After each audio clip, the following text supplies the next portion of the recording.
This is Outlander Cast with Mary and Blake.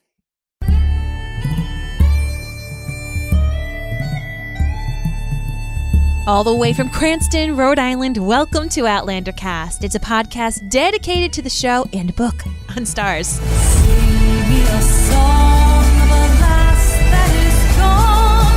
Say could that lass be I? Mary of soul, she sailed on a day over the sea to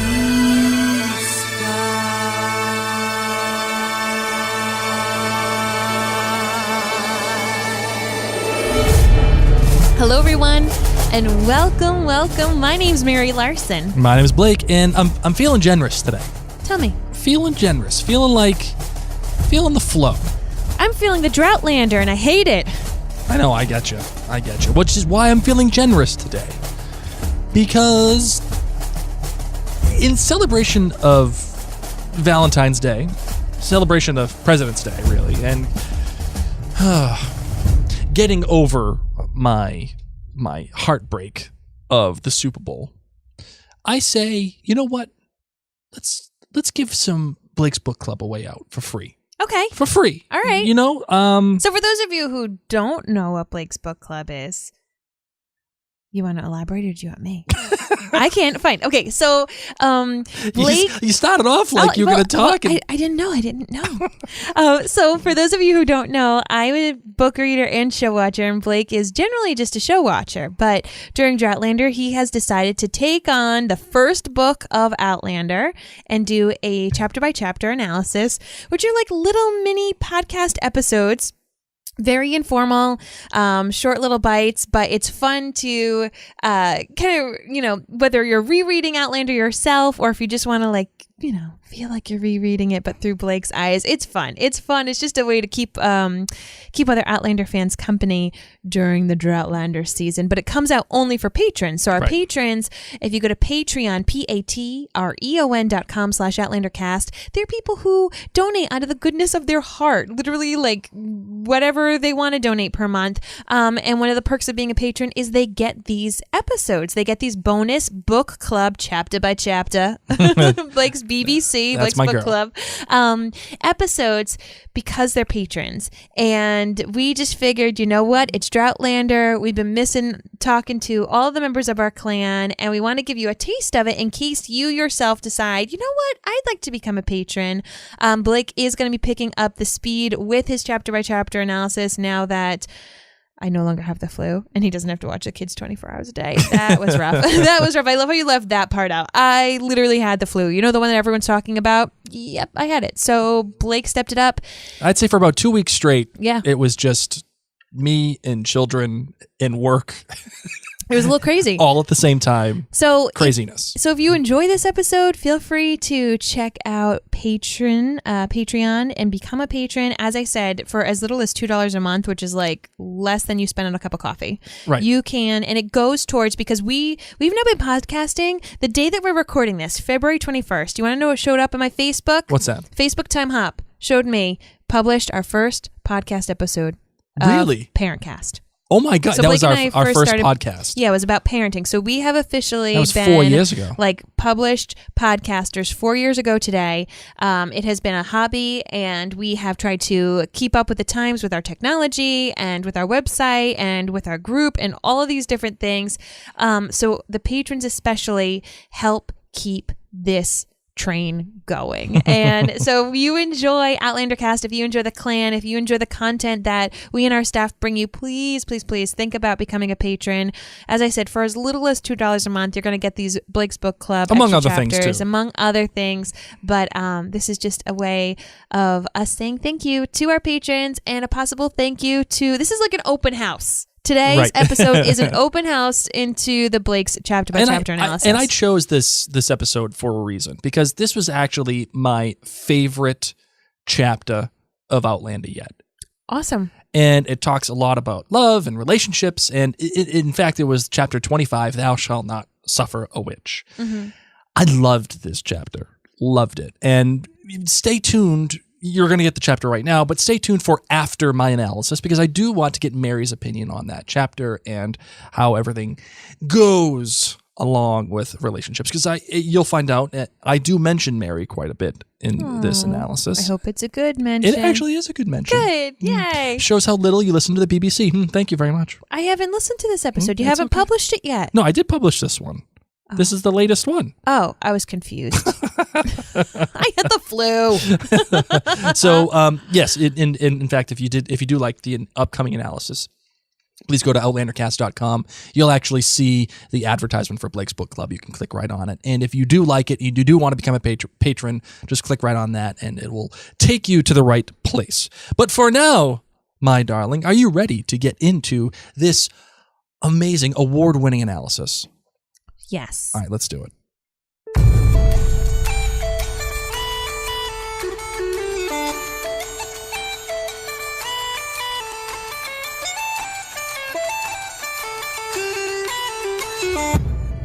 Hello, everybody, and welcome back to Blake's Book Club.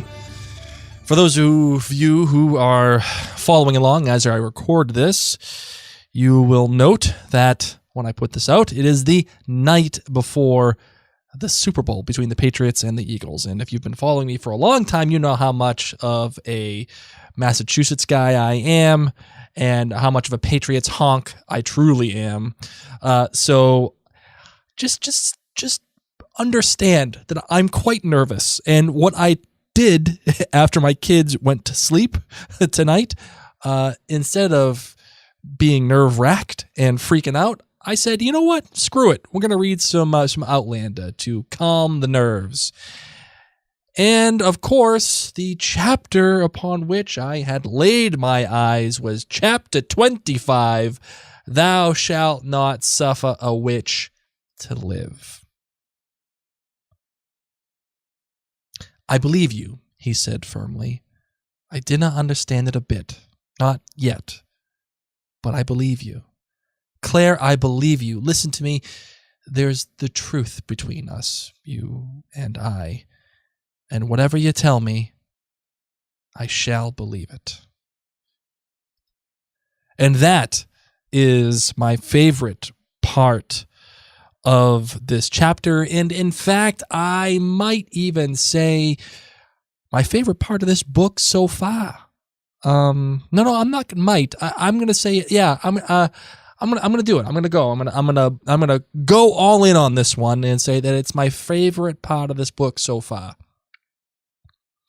Now, the chapter is also a fantastic chapter, although it suffered, I think, from the same thing that the previous chapter suffered from, was that it just didn't know when to end. Didn't know when to end.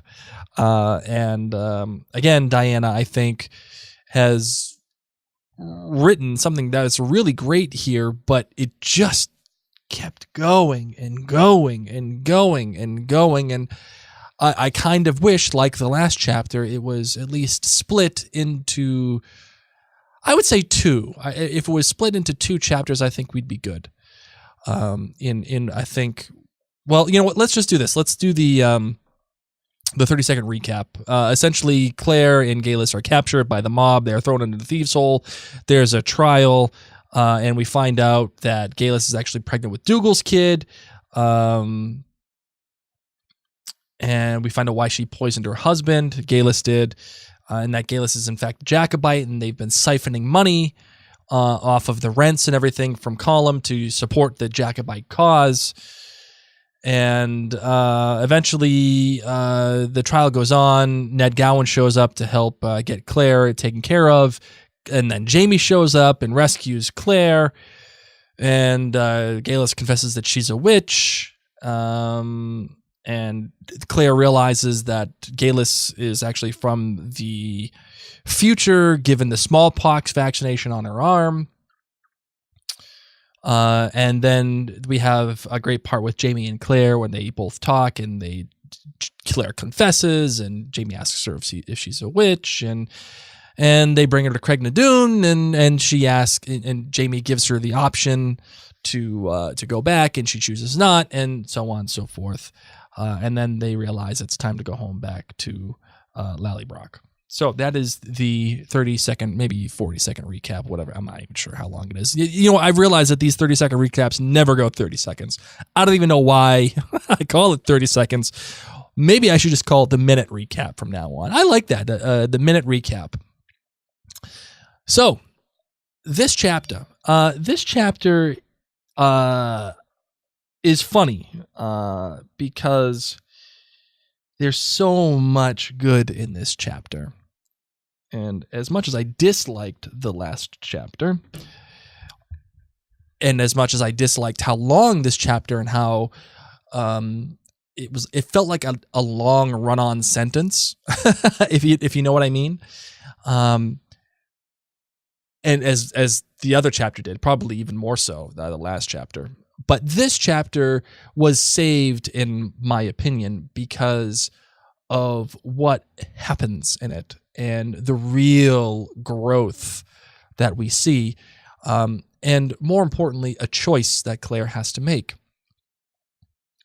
Now, all the witch trial stuff is great. You know, I mean, it's, you know, Father Bane comes in and we get to talk about the dog bite and dunking in water, and it's all interesting. It's all great. It's all good action-worthy stuff. And that revelation that Galus is in fact from the future, and Claire notices it because of the smallpox mark on her arm, which, in my opinion, is a great reveal.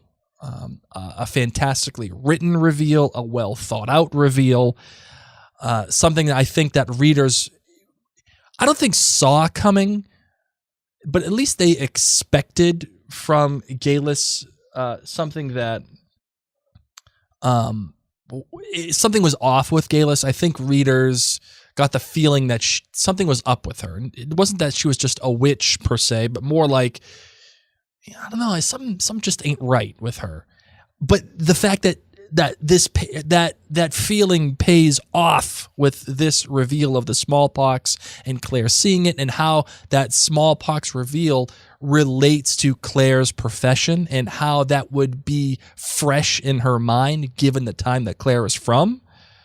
A really well thought out, perfectly written, awesome reveal. And I give Diana a lot of credit.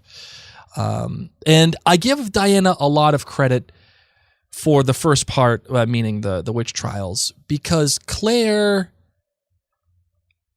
finally has real repercussions to all of her goings on as it relates to the 1740s. What I mean is, Claire has kind of stomped around, whether it was Lallybroch or with Blackjack Randall or Colum or Jamie, and she has been a woman of her own taste, a woman of her own action, and she has kind of acted like she's still in the 1740s. Yet, when push comes to shove here and she... You know, ultimately, what I think she got herself in trouble here by being just too loud and being to herself, which in and of itself isn't a bad thing, but one must consider the fact that you are in the 1740s and there are going to be consequences. And when Galus says to her, listen, it doesn't matter if they have the evidence or not, they're going to burn us. Because that's what they're going to do. It's a great juxtaposition for what Claire has gone through in the 1940s, and how then it relates to the 1740s. How Claire has kind of always commented on the fact that, wow, I can't believe things are like this, and I can't believe things are like that. And yes, she has run into many instances where she has been either nearly raped or nearly killed, and those are real world consequences. But this is a witch trial. I mean, when you read, like, you know, I'm from New England, so I'm a little bit sensitive to the subject for witch trials because it's up in Massachusetts and that's where I grew up. So maybe perhaps I know more about it than the average American because that's just my area, that where I lived, and it's kind of taught in a more specific and personal way. But like when you grow up hearing about this, it's a myth. It's a story. It's like watching Star Wars almost, or it's like watching documentaries on World War II. Like it happened, and you know that it happened. Star Wars didn't happen, but you know what I mean. It's like it happened. It was there. It went on, but it's just a video, right? Like I'll go back to that example of watching World War II documentaries. You watch for example, when they show the testing of the atom bomb, the first atom bombs over in New Mexico, that really happened. That was there. Those bombs were dropped on Japan. There were people within that mushroom cloud eventually. It happened. But I look at it with an arm's length. It's almost like a movie to me because yes, it did happen, but I didn't suffer any consequences from it. I mean, I reaped the benefits of the war ending because of it, and we have a country because of it that is governed by our own government. But it's still, it's through a lens of impersonal stakes for me. And it's through the guise of fiction almost, because it's just pictures that move with some sound. And the reason why I bring all this up is because I think Claire has kind of looked at her circumstances in the Highlands in the 1740s with those same colored glasses, if you know what I mean. And this is when she finally has to come to grips that it's not pictures that move. It's the real life thing. She's in the atom bomb, and it's all happening around her. And I like the fact that we come to the brink almost when they're talking about dunking her in the water. If she floats, she's a witch or whatever the heck it was. She's coming to the grips of knowing that she's probably going to die. And she's in this thieves' hole with Galus, and there's nothing that's gonna rescue her. That's it. She is at the whim of these random Scottish Highlanders who fully believe in all of the mysticism and all of the strange goings on, like fairies and this and that. They believe in it.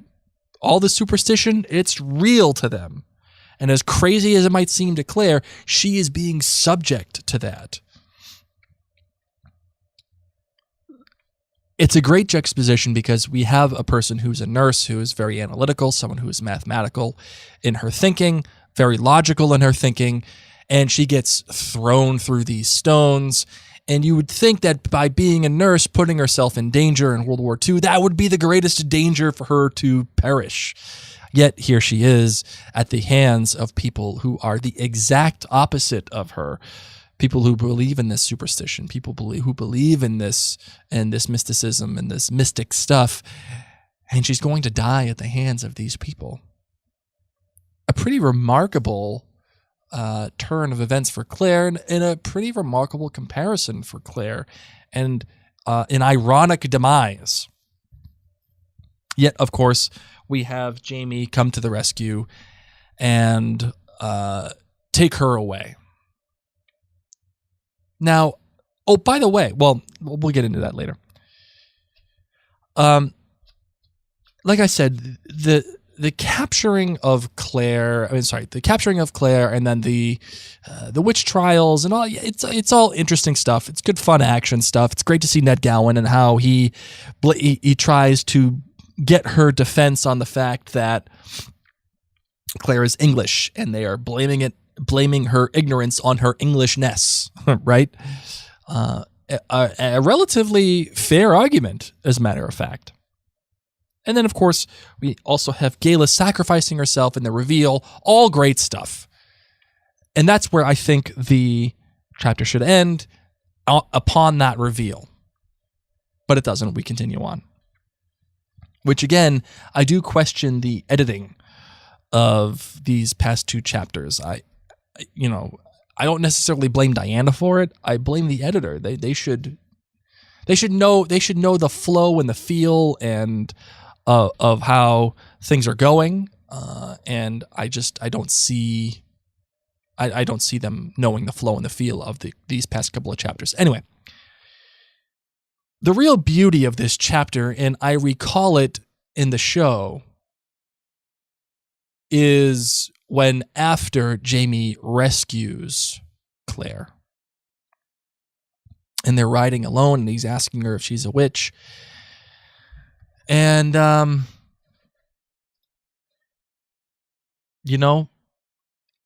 there's real stuff here. There's real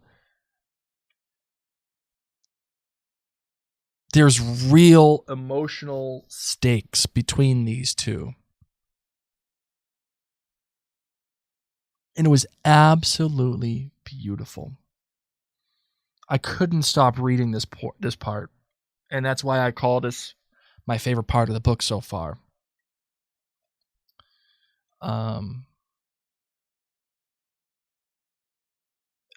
Because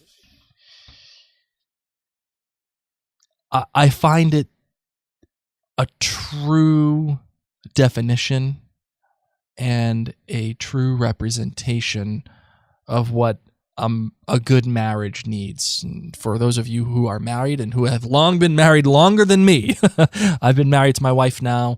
We're going on 8 years in August. For those of you who have been married for 20, 30, 40, however many years, or even for a year, perhaps, I think you all know if you have a good marriage. And I think part of that good marriage is being able to tell your spouse anything. And also having your spouse listen. Listen, I have done a lot of stupid stuff in my life, and none of which I care to get into here. And my wife, Mary, listened to all of it. And she said it was okay. It's okay. I still love you. I mean, we never had any issues between she and I, but just like stupid stuff that I did, prior to meeting her, or, all that other stuff. Like, she's just, it's okay. It doesn't matter. I love you. And we're going to be okay. And this is what I find when I read this chapter. And I remember reading this passage when he says, when Claire says, all this time I spent hiding the truth, realizing that I could never tell anyone. And now I realize that I could tell Jamie, my beloved husband, the man I trusted beyond all others, and he wouldn't. He couldn't believe me. I looked up at last, thinking that perhaps he had simply risen and left me, overcome by my revelations. He was still there, though, still sitting, hands braced on his knees, head bowed, as though in thought.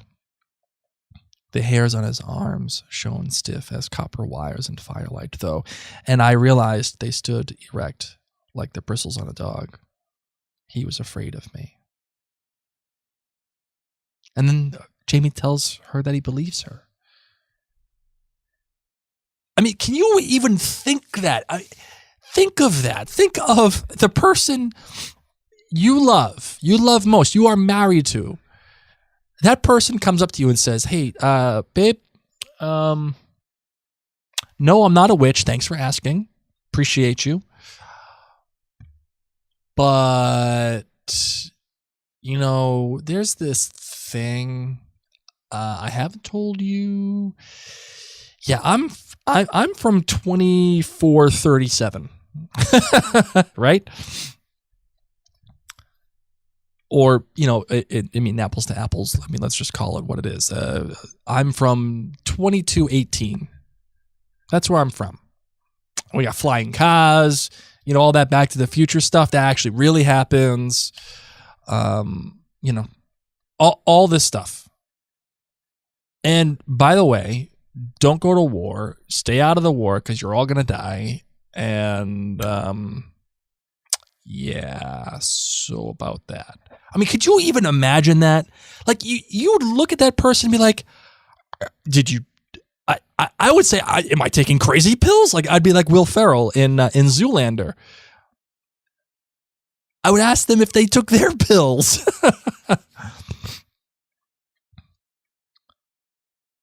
But then again, this is your wife. This is the person that you love, or this is your husband or whatever. This is the person that you love. What do you do? How do you react? Would you have the guts, or would you have the wherewithal to act like Jamie would? I mean, I'd like to think I would, but I don't know.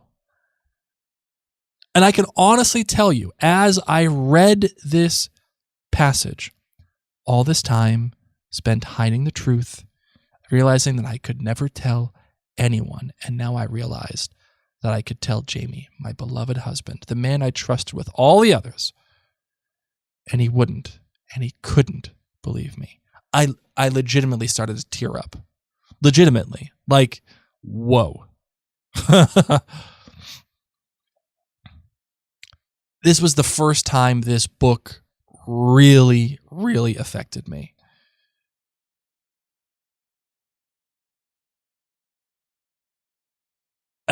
Even Jamie saying, listen to me, there's the truth between us, you and I, and whatever you tell me, I shall believe it. I mean, there's a lot of great romantic stuff in Outlander, and, the blood of my blood and all that stuff. It's great. But this right here is the cornerstone, in my opinion, to Jamie and Claire's relationship. We've reached it. Here it is. This is the reason why, in my opinion, people have fallen in love with Claire and Jamie. Yeah, the sex is great, and the sweeping off of her feet, and the I thank you to take your hands off my wife, and the rescuing her, and all. It's all great. It's romance novel stuff. You could even argue that it's bodice-ripping novel stuff. You can. I'm not saying that it is, but I'm saying there's an argument to be made there. There's a conversation to be had. But what sells it, in my opinion, are these few words. There's a truth between us, you and I, and whatever you tell me, I shall believe it. That, when it comes down to why this book and why this series is successful, those words are it. Because everything else that you see and everything else that you do has a foundation in those words. Whatever it is. Somehow, some way, it all finds its way back to those words.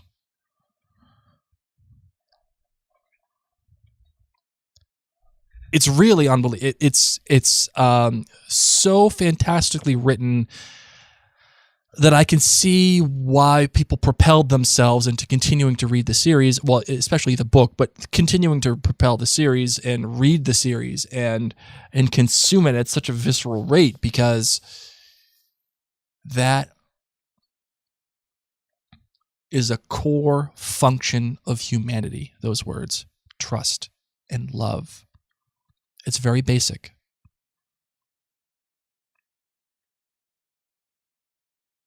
If there's one thing I could have in this world, I think it would be that moment of honesty and just flat out trust that Jamie has for Claire.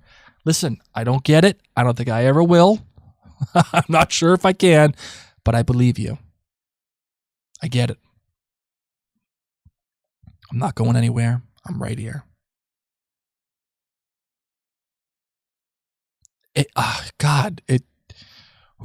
Getting hot thinking about it here. Like,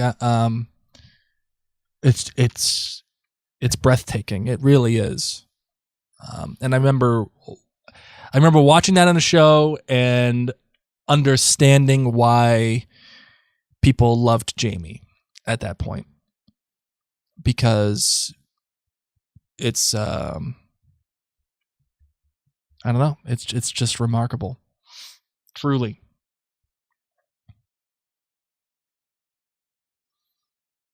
And then, after that, Jamie has the realization that Claire was only trying to get back to Frank, and he's like, "Oh my God, I can't believe I beat you for trying to get back to your husband." Oh my God. And then he has that great line when he says, "I believe you, Sassenach, but it would have been a great deal easier if you'd only been a witch." See, again, while the tone is up and down, it's complimentary. Whereas the previous chapter, the tone was all over the place. It wasn't complimentary, but this is two characters talking to each other, being real and being honest. And Jamie, given his character, making a joke of this nature, provided the circumstances that he finds himself,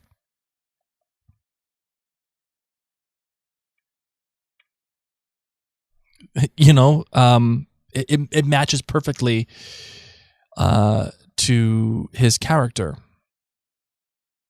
And the honesty that these two share is tremendous. Which, in the end, as we come to a close on this chapter, almost, because this is the chapter that never ends, Claire is given a choice.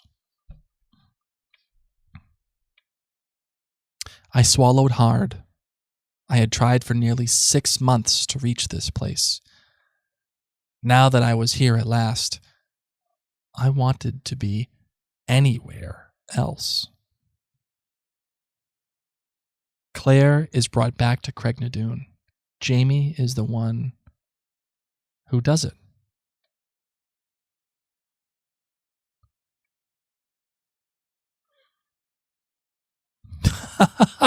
Oh my God.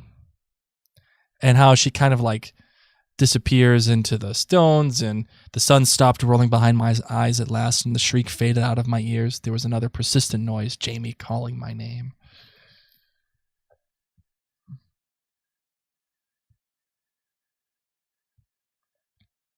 And when Jamie says, "Claire, it's your own time on the other side of that thing. You've a home there, a place, things that you're used to, and Frank." And he says that there's nothing here for her. Go. And he says goodbye, and he leaves. And then she warns him off of the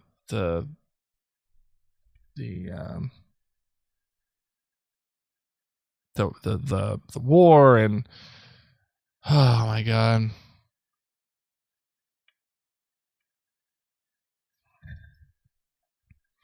I have long criticized Outlander for not making Claire have a legitimate choice in her escapades. The choices that she has always made have been plot-driven, for the most part. What I mean by that is, when a choice is plot-driven, the choice that a person has to make, for example,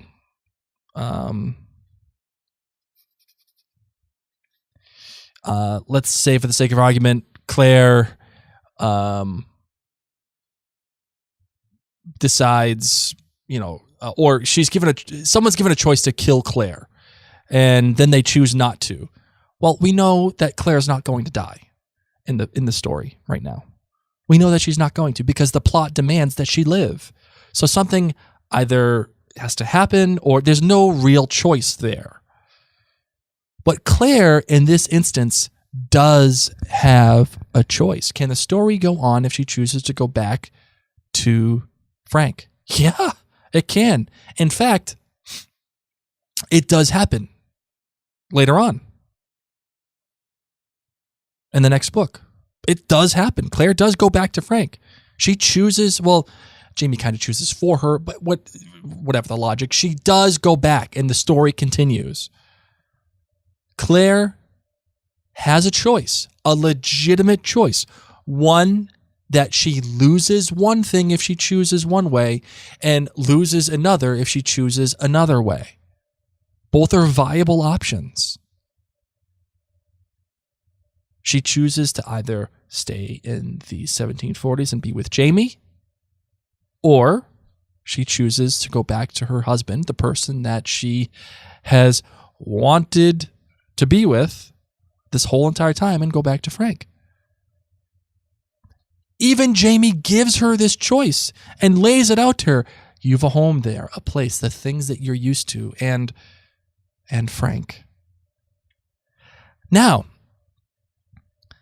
think back to what we talked about at the beginning of this chapter, which is Claire had suffered consequences of this time because she acted too much like herself. She was out of her world, and that world punished her. It did. And now the chapter is ending with Claire having to choose that world that punished her, or she can go back to the world that she was used to, the things that she loved, and Frank, the person who she loved. She even said it to herself, I wanted this for the past 6 months, and now here I am, and I don't want to be here. And if anyone was paying attention at the beginning of this chapter, you'd probably recognize that Claire would not choose to go back to Frank because Galus asks Claire, do you love Jamie? Claire admits there was no time for lying anymore. She was where she was, and that was it. And the truth was, yes, I love Jamie. And Claire has this choice. This is drama. When you have two options that go around a singular bump in the road, and both of those options are both viable, they're both true, they both have pluses, they both have minuses. And how does one choose? That is drama. That is what makes story. Because when you watch television or when you read books, if you're not seeing any dramatic tension, at some point, if someone is not given choices, there's no drama. And if there's no drama, why the hell are we reading? Why the hell are we watching? And this chapter, so far, has given us that choice.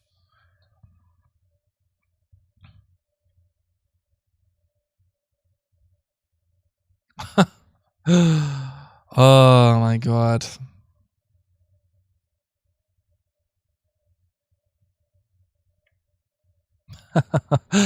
When Claire says, you don't know how close it was, the hot baths nearly won.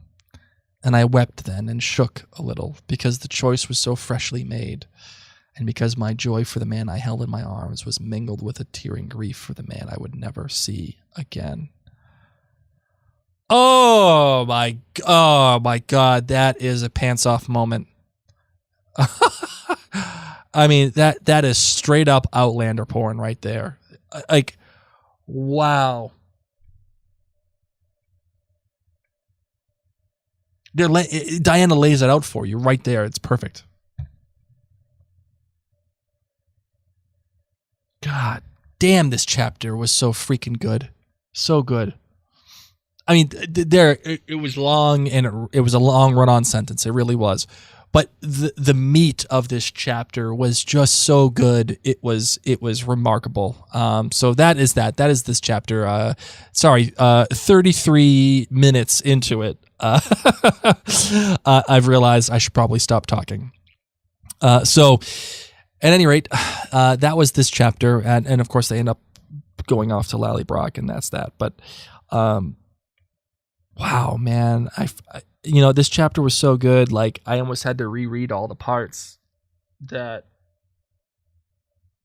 gave me all the feels because, wow, just so good. So good. Thank you, Diana, for this chapter. Even though it was long and a little bit bloated, but it was good.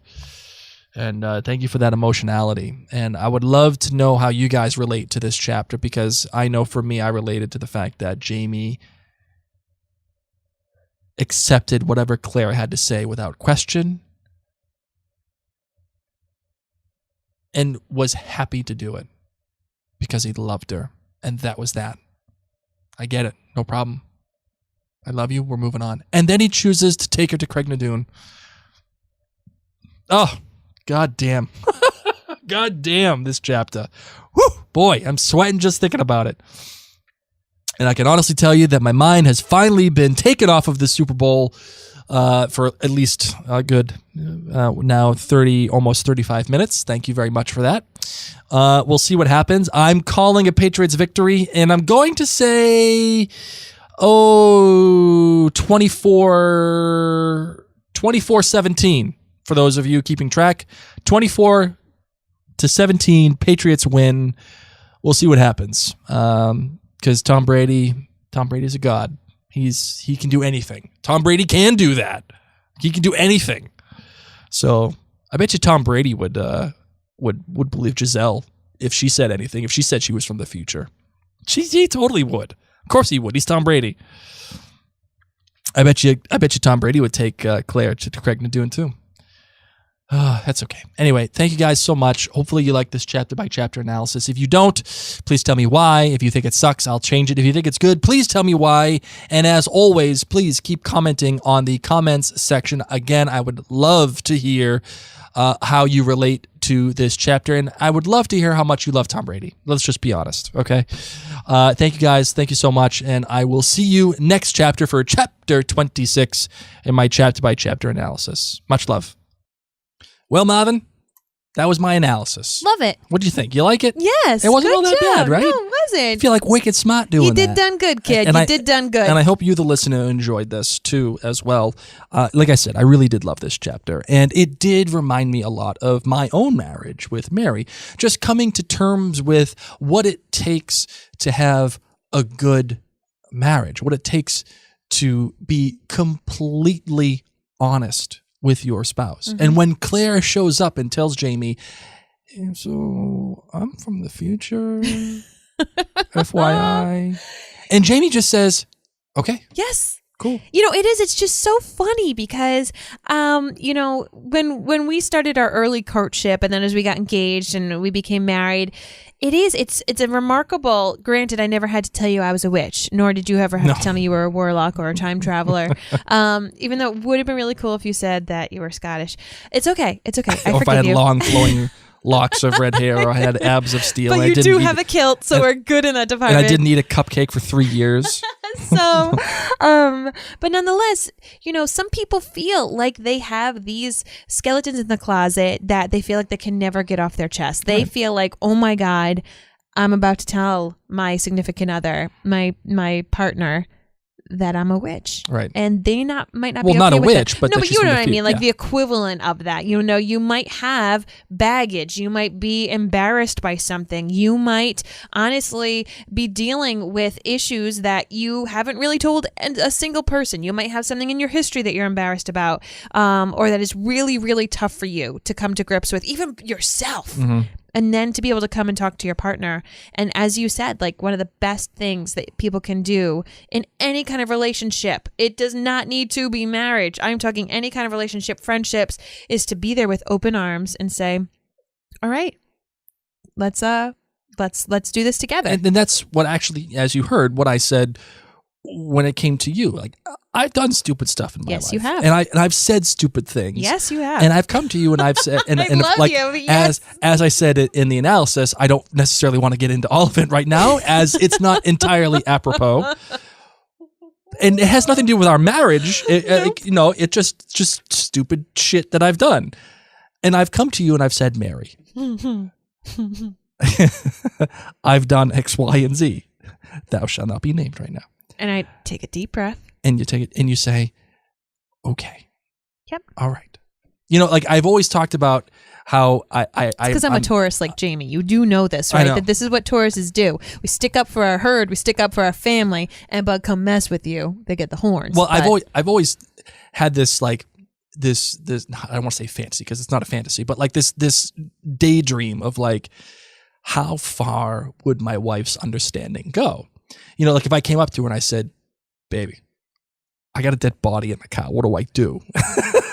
Like, would Mary be like, "All right, this is what we're gonna do. We're gonna cut it up. We're gonna put it in the ocean. We're gonna put it in bags like Dexter. We're gonna weigh it down. We're gonna put it, you know, like." Or would she be like, "All right, what's 911?" Like, you know, like, I have like this daydream of like how far it will go, and not that I want to test the limits, like but that it's I just, don't answer that question. I know, right? You know, it's a remarkable thing to be able to have that. Yes. And my wife has been very patient with me. I'll put it that way. With a lot of stupid, you're welcome. a lot of stupid stuff that I've done. My darling, when you read this chapter, "Thou shalt not suffer a witch," and you know, as you know, it's all about the trial and Galis showing her cards that she's from the future as well, and then Jamie and Claire, you know, off riding, and Jamie rescues her. And did you feel the same way as me? Like, okay, yeah, all the trial and stuff, and Jamie showing up is all great and whatever. Like, it's actionable, but the real meat of it is what goes on between Jamie. Yes. And Claire. Oh my gosh, completely. You know, it's so funny because this chapter, it almost reminds me of the end of season 3 of Outlander, because it's like so much crazy stuff going on, time travel, whoa, let's save the day. Right.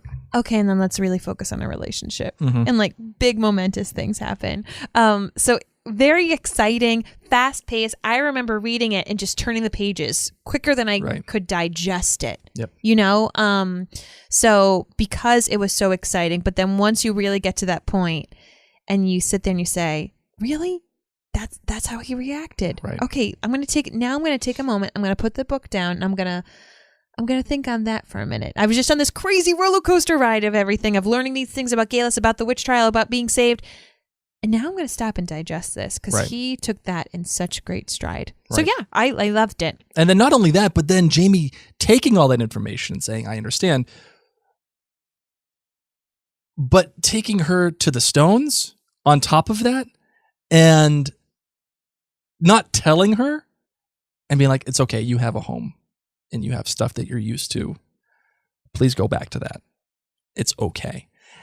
And Claire finally being a proactive protagonist, making a real choice, an absolute real choice. She can either go back to Frank and have her life, stuff that she's used to, or she can go back to Jamie and be in the 18th century, possibly die, possibly be a witch, but she's with Jamie. Both real, tangible, viable options. No toilets. No toilets. You know what? You get toilets in the future, no toilets in the past.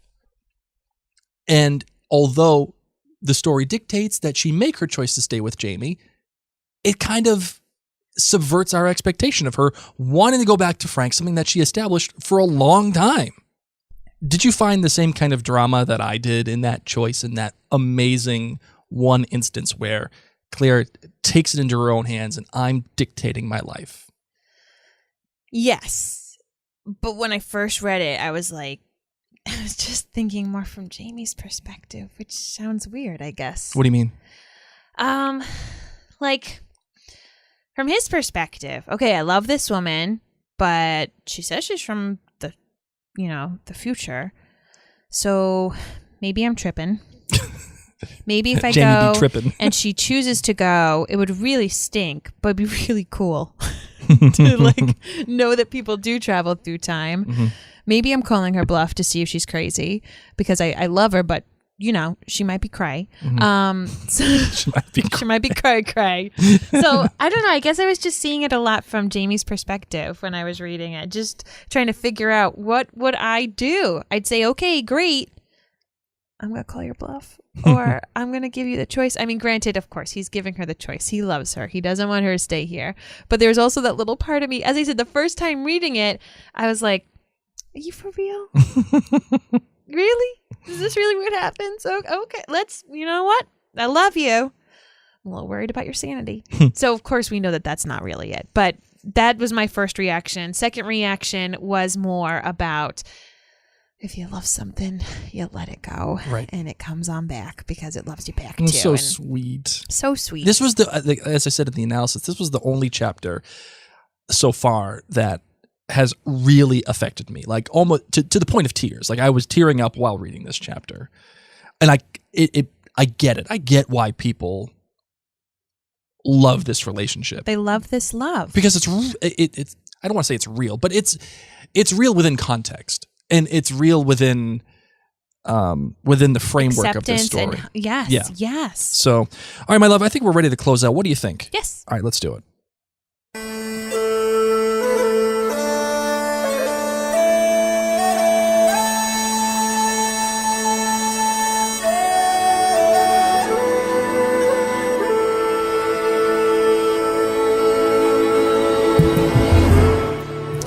Well, if this is your first time with Outlander Cast, I hope you enjoyed this little extra episode. It's not our norm. No, it is not. If you want it to be your norm, you can head on over to patreon.com/OutlanderCast. We want to thank all of you who are our current patrons. We appreciate you so, so, so much, guys. Thank you. And for those of you who are regular listeners, hi. We love you guys. I hope you're having a blast in the clan gathering. I'm hoping that you're having a blast reading all of the wonderful blog posts that our excellent staff is pumping out, and that you're keeping each other company during Droughtlander. I'm actually kind of proud of the clan because Diana Gabaldon herself acknowledged the clan today. She knows we exist. Thanks to one of our clan members, Lee, That's who right. took some amazing photos of some filming. So thank you, Lee. Thank you, everyone. And remember, if you do want to get the remainder or the ones that are prior to this episode, go to OutlanderCast.com, click on the Blake's Book Club advertisement right there. You'll see it right on the right-hand side, and there it is. You can join. I liked that sound effect. You like that, you know? And also, like I said, if you like this episode and you think it's great, please tell me, shower praise upon me, left and right. If you think it sucks, tell me also, yes, and I'll change it. But yeah, I actually really enjoyed these Blake's Book Clubs, so I think we may keep going.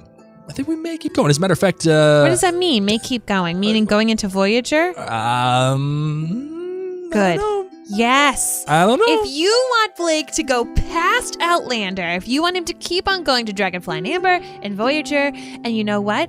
He can do it. He can do it before season 4. We'll see. We'll see what happens. We will see what happens. Let's rally. Oh my gosh, please. I need everybody to step up big. Oh my gosh. I didn't. This is the first time you're saying this. No. I'm not saying anything. No, you are. I'm alluding. Yes. I'm not saying. And you know what? We're going to get our pitchforks and we're going to say yes. Yes. A resounding yes. So my friends, if you want to be kept company during Droughtlander, rereading Outlander, Dragonfly and Amber, and Voyager, join as a patron. I'm just telling this. Blake is not signing on 100%, but I'm telling you, if you rally, if you get that pitchfork and you put your $2 into Patreon, it's going to make a difference to Blake. It's going to make a difference to me. I'm not going to co-sign until I see reaction. We'll see what happens. I've got my fork.